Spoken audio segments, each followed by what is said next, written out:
You weren't too sensitive.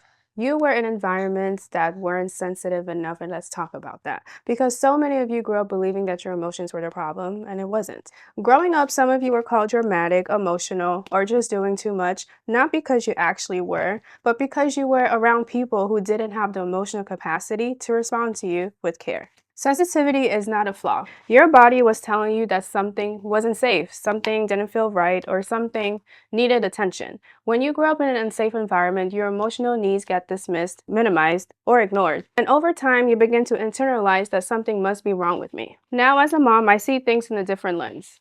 There are moments when my daughter comes to me with big emotions, like crying, frustrated, feeling overwhelmed, and I have to pause because my first instinct is to say, there's nothing wrong with you, it's not that serious. But then I look at her little face and I remember what it feels like to be dismissed. And I remember how painful it was when my own feelings were too much for the adults around me. So instead, I get in her level and I say that, I see that you're upset, tell me what's going on. And every time I do this, it hits me. It wasn't that we're too sensitive, it's just that no one actually slowed down enough to try to understand us. And I am committed to break that cycle for her.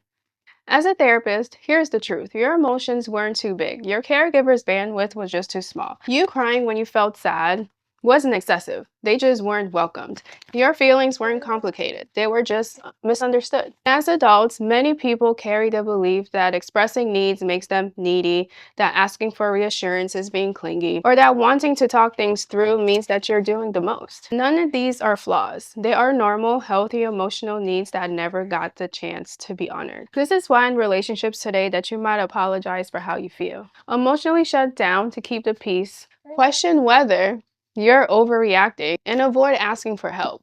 And you choose partners who can't meet your needs. Because somewhere along the way, you were taught that your sensitivity created conflict when the real conflict was the lack of safety around you. So here's your reminder for today. Your emotions deserve space. Your younger self deserves tenderness, and the adult you deserves relationships that honor the full range of your feelings. You were just never nurtured in the way that you needed, but you can learn that today. You can reparent yourself, and you can choose environments that finally feel safe enough for your heart to breathe and for you to be your authentic self.